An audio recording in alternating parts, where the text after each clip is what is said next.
Hey everyone, welcome back to the channel. Today is a video mainly talking about all-purpose flour, but I also wanted to throw in a few little things that I've been working on here at the house.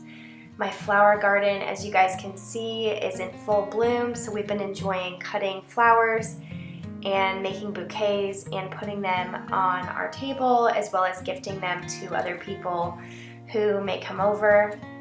They've been really fun to see grow and to just bring some beauty into our house.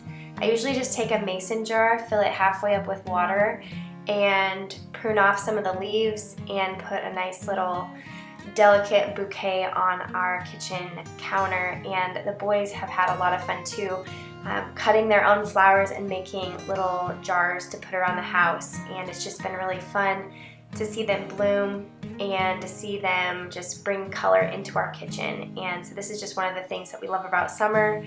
We haven't really gotten our garden going yet, so just really small pots on our back patio, but this has brought a lot of joy to our family this year. So wanted to just start off with showing you guys all about the flowers, but also I wanted to just show you a few things that I've been doing.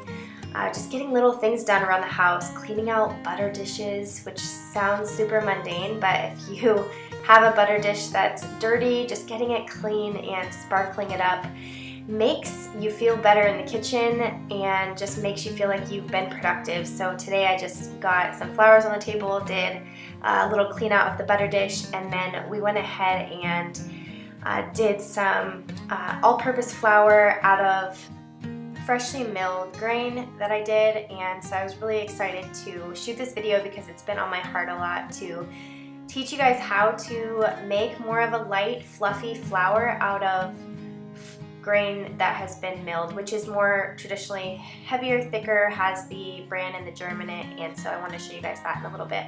But before we do that, I wanted to just show you a little mini Costco haul that I did. This Purely Elizabeth granola is so good. If you guys haven't tried it, try it. Of course, we had to get Zip Fizz and Annie's Organic. Those are also our favorite, as well as the basil pesto, one of my all-time favorites from Costco. I love how much blueberries come in a pack. These are organic blueberries. So yummy. My kids love these, so we get these by the bunch. And then this Simple Mills Sweet Thin, basically graham crackers, but they're so healthy. And they are made with seeded nut flour, so awesome snack. My kids approve of it. And this organic salsa too, delicious and mild, super yummy.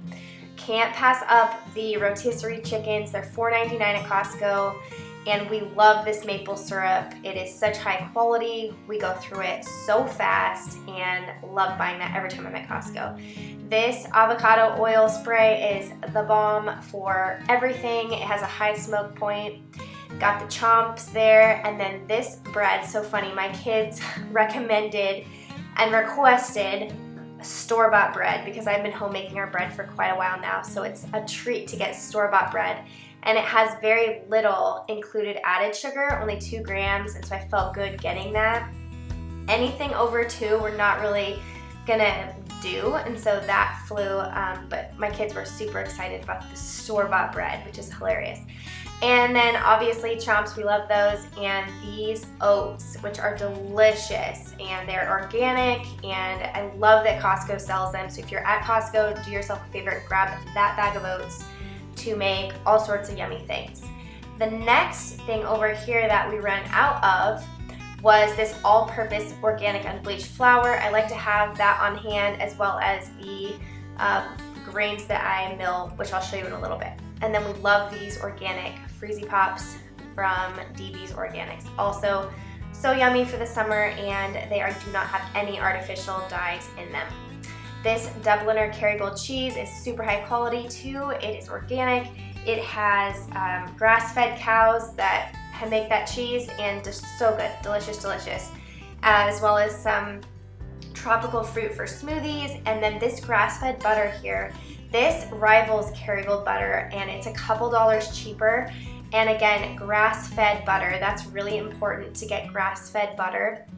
And then these organic fudge bars, also great ingredients, and just really great price. I think it was $8.99 for 18 bars, so it's a yummy, healthy snack for late at night. This was a little bit of a splurge.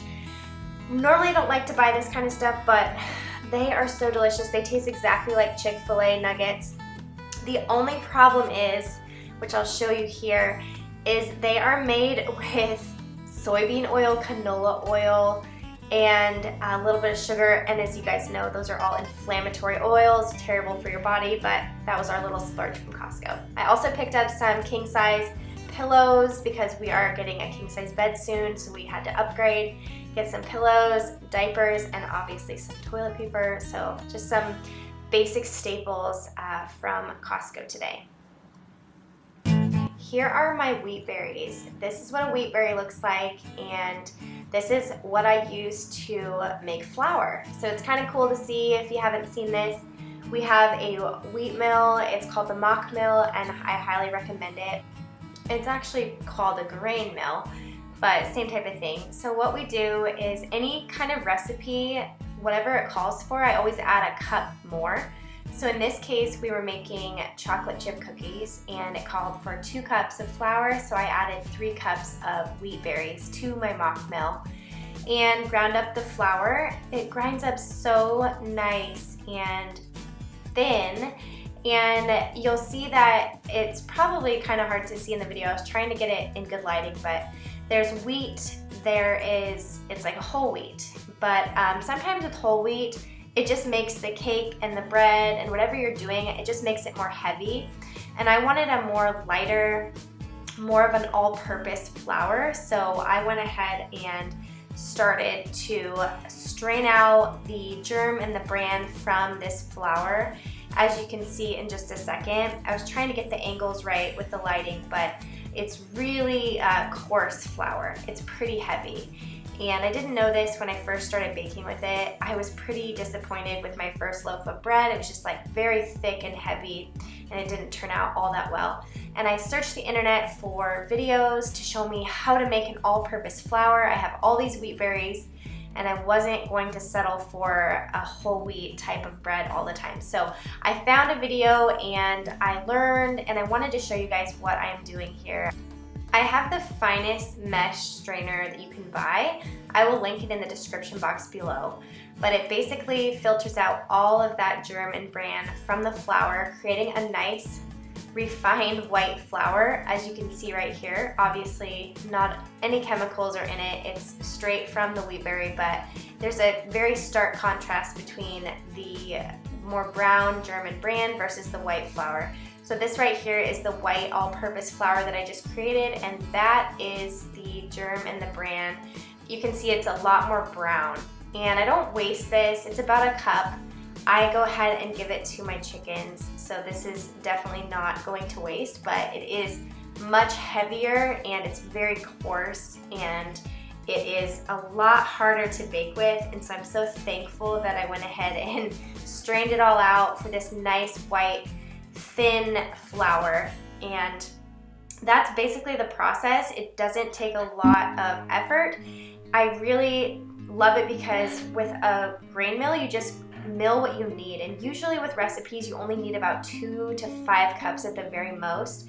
If you're doing this simple sourdough sandwich bread, you need 8 cups if you're making 2 loaves, but for the most part you really don't need a lot. So these are the 2 strainers that I use, and they come in 2 different sizes, and they're very fine. You can see there's very little room for there's not that many holes in it, so it's very, very fine. So I'll link that down below for you guys. But that is how I make an all-purpose flour straight from the wheat berry with my grain mill. These are the chocolate chip cookies we're making with the flour that we just milled, and super simple recipe. I actually don't even use my KitchenAid anymore. I just go ahead and mix it with a spoon, add some chocolate chips, and bake it at 350. It's so easy, it's yummy, and it's not very healthy, but at least the flour is milled and it's fresh. So it's a nice little treat for my family at night. This was after dinner. We went ahead and made these cookies, and they turned out really nice.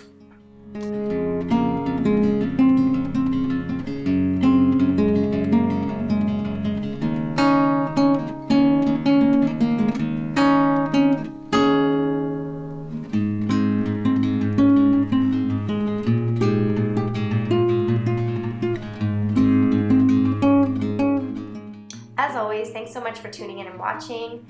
I release a video every other week on this YouTube channel, and on my weeks off on YouTube, I am recording a podcast episode, so check me out at the Simple Life Project Podcast on Apple, Spotify, Google Play, wherever you listen to your podcasts.